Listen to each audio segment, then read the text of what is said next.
And in that sense, that was a lot more work for us. Because if we had just said, let's have a club for experienced anglers and we all go and fish, we're not doing all that back end work to do the teaching and things like that. But we also wouldn't have built that foundation. We wouldn't have had all those members. We wouldn't have been able to get the funding that we did. Welcome to the Woman Angler and Adventurer Podcast, inspiring real women with a passion for fishing in the outdoors to go get their adventure on. Now, here's your host, Master Captain Angie Scott. All right, welcome everyone to this week's episode of the Woman Angler and Adventurer Podcast. So a couple weeks back, I had a local high school fishing coach on the show. Started talking about, how do we get more girls involved in fishing at the junior high school level. And Gabriella MaGrath, one of my guests this week, listens to the podcast. Thank you for listening to the show. And she's been on a couple of times, but she gave me a call with some ideas. And so we want to talk about your fishing club that you've been involved with in college. And we've also got Kendall Barker on the show as well from the club to talk about it. So thank you, ladies, for coming on. Thank you for having me. So tell me a little bit about the club that you fished with. And I know, Gab, you were like the president of it, right? Yes, so I was the founding president, and Kendall is going to be the upcoming president for the next school year. Very cool. Okay. So you didn't have a club when you started the whole thing. Is that what happened?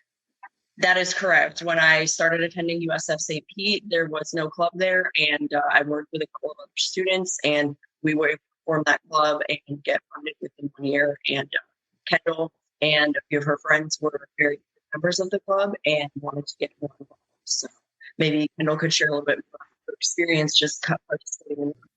Yeah, Kendall, what kind of sparked your interest to get involved with it? And just talk a little bit about your experience.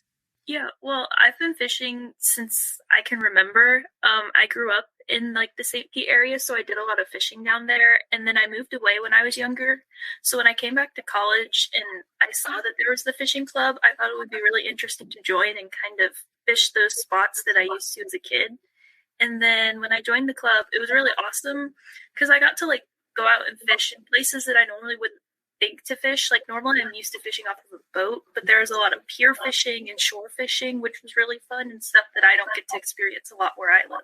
Were you kind of more attracted to joining the club when you saw that Gab was running it, or were there other girls involved in it? It did make me really excited that the president was a girl. I thought that was really awesome because normally, fishing clubs, I was used to it was a lot of guys on the team. So seeing her being the president, it was pretty great. So what kind of things did the club do, or does the club do, I should say? You mentioned fishing from piers and things like that. Just kind of talk about what people that are involved in the club get to experience. Either Gab or Kendall can roll with that. Yeah. So with the club, we try to do the trips to just general fishing spots around the area.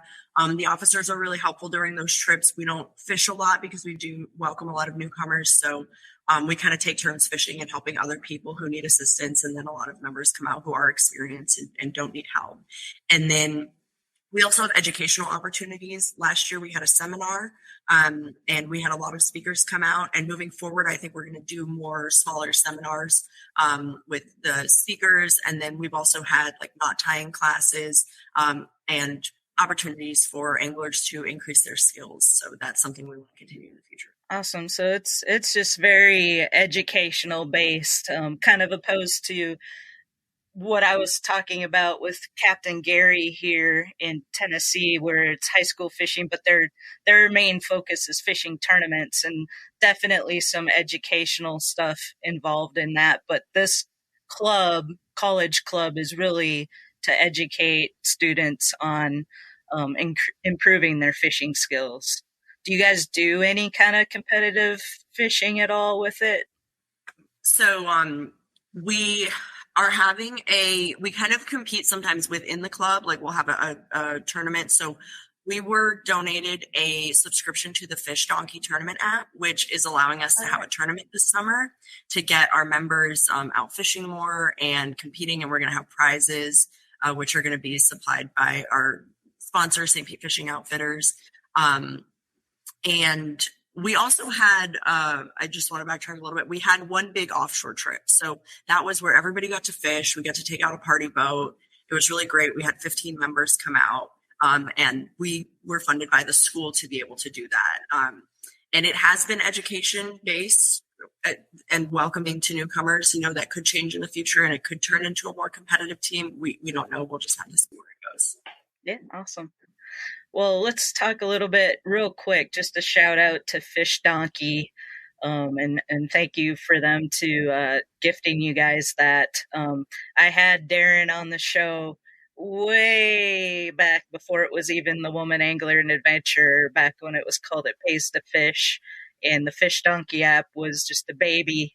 And it's been exciting to see how it's growing, and more people have been using it. I know Women Anglers of Minnesota do a lot of virtual tournaments with the Fish Donkey app, and a lot of other. My local club here, Team Nashville Bassmasters, has done some tournaments, and it's great to see because in traditional bass tournaments, like the one I fish with the LBAA.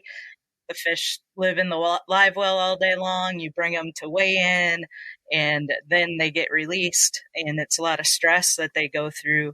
But with the Fish Donkey app, you catch the fish, you take a picture, there's a video of you releasing it, so it's a way to keep people honest, and it's all by length. So you have rulers, and you measure the fish, take a picture, and then they get released right away. So it's a lot less stressful on the fish.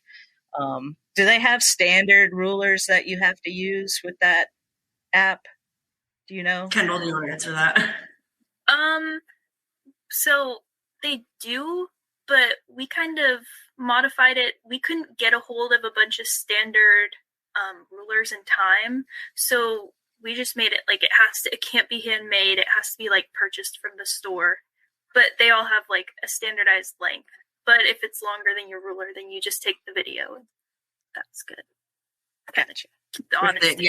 If your ruler doesn't fit in the picture, then you just have to do a video. So, gotcha. So okay. Yeah, it's we're reviewing the pictures. It's our first time doing it, and the cool thing is also we can make it last all summer. So you can catch a fish today and it counts in the tournament, or you can catch a fish August, the day before school starts, and it counts in the tournament. So. What kind of prizes do you guys have?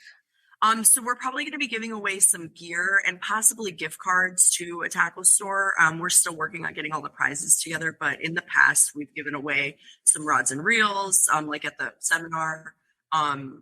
We also have a lot of small prizes like buffs and lures and things like that to give away for like the wild card winners, which is just a randomized winner from the category, which encourages people to enter more fish.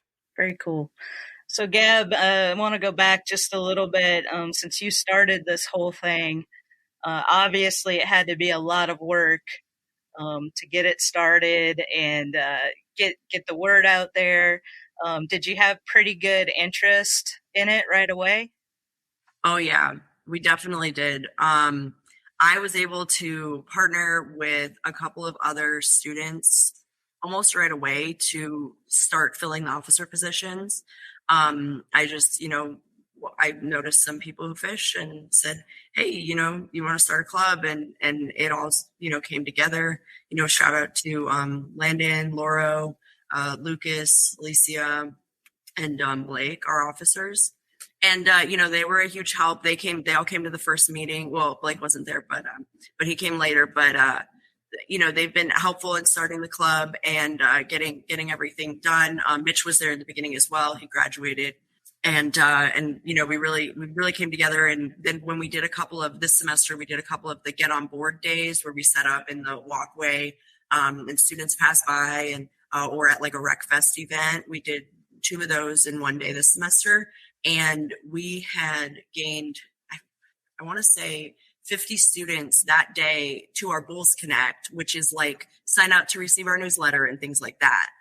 So the interest is definitely there. I think right now we have about 80 students on Bulls Connect, and we have about 20 students who regularly attend events and meetings and fishing trips. Very cool. Do you have any other ladies involved in it, or is it a good mix? Or it is a really good mix.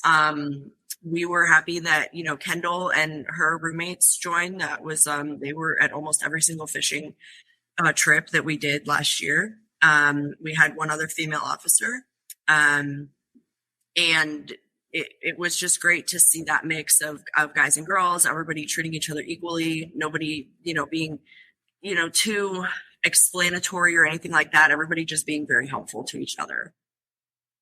Awesome. Love that. It's one thing, you know, fishing kind of can unite people, because, you know, if you just have a passion for fishing, it's a great camaraderie, I guess.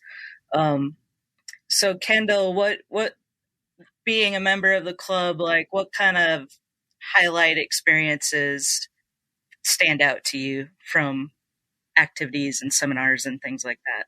I would say definitely the offshore trip that we did in April. That was really awesome. It was awesome to see everyone, you know, catching fish, and they were all really enjoying themselves.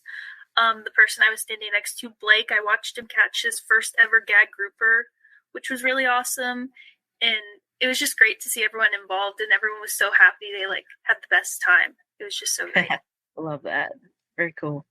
Any kind of educational stuff stand out to you?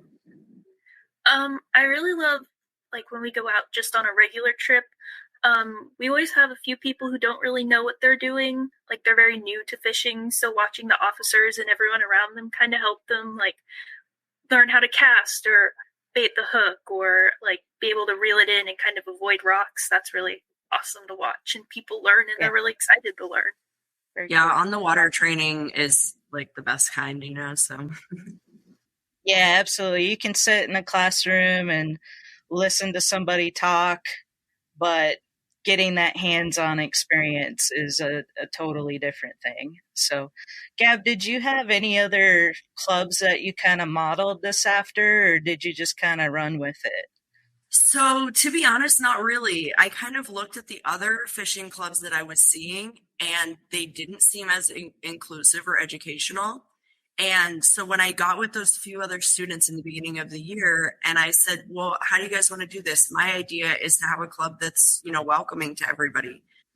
And in that sense, that was a lot more work for us, because if we had just said, let's have a club for experienced anglers and we all go and fish, we're not doing all that back end work to do the teaching and things like that. But we also wouldn't have built that foundation. We wouldn't have had all those members. We wouldn't have been able to get the funding that we did.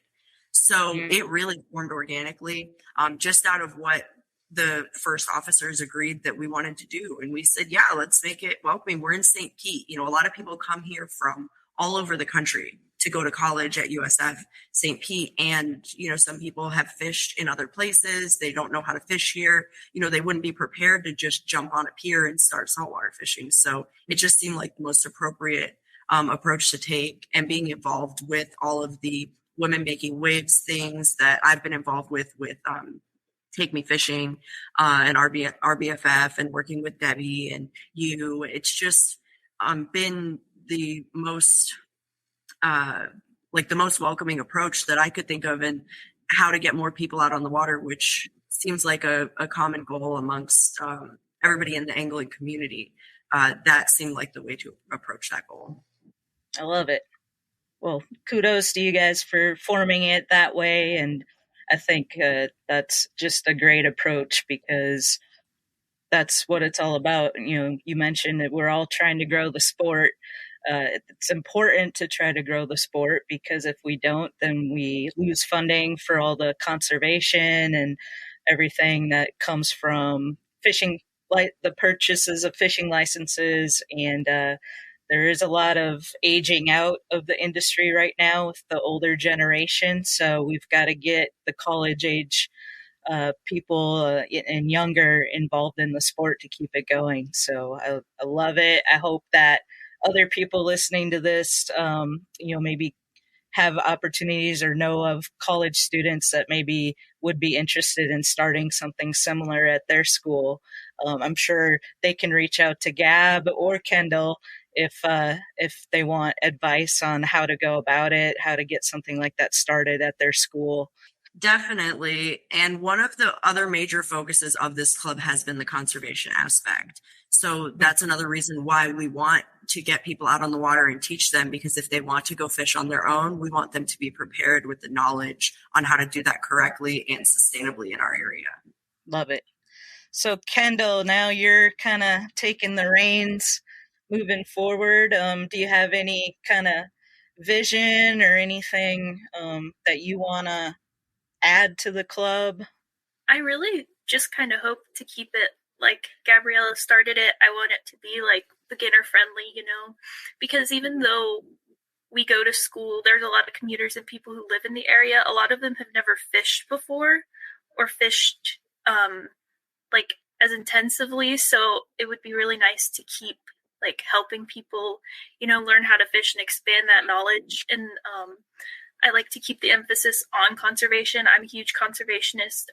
I've watched where I live get degraded because people harvest and just don't have proper fishing practices. I watch huge redfish just float down my river sometimes. It's really awful to see.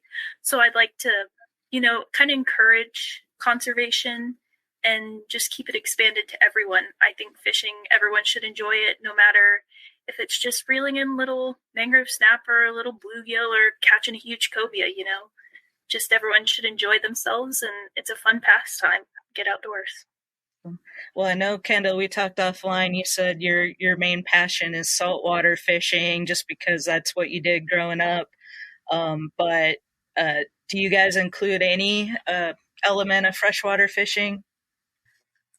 We don't, but I've been talking with my friends and other officers, and we're hoping to start to include some freshwater, maybe a little bit of lake fishing, just to kind of dip our toes into that and kind of expand out, because the vice president, who's my friend, she's very into freshwater fishing. That's all she's ever done her whole life. So she really wants to expand that, and we think it'd be fun to have maybe in the future. Yeah, that was one of our goals starting the club, was to incorporate freshwater. It is more difficult because we as club officers and leadership need to make sure that everybody has their saltwater fishing licenses, which is free in the state of Florida for a resident. So we just have to make sure everybody goes and signs up. If we went to a lake, we have to make sure that everybody has a freshwater fishing license, which is not free, that everyone has to pay for it. So, and we have to keep track of all of that throughout the year. So it is the next step. We need to make those new, take record of those. Yeah, that would be great to see that incorporated in the upcoming years. Well, I know I had Betty Bauman on the show not too long ago, who does the ladies Let's Go Fishing down in, well, she goes all over the place, but one of the things you were talking about, conservation, that she talked about is very important, is teaching proper fish handling, because in saltwater there's just such a variety of fish that you don't know what you're going to catch, and they all kind of need to be handled a little bit differently. Is that a topic you guys have covered?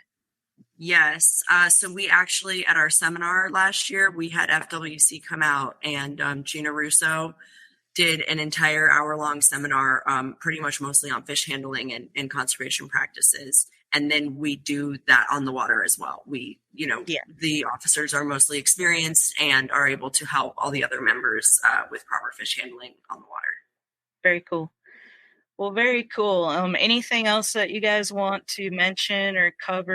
Or we started this club in the spring of 2021, and we've seen such an increase in interest and participation, and also the funding we were able to get from the school.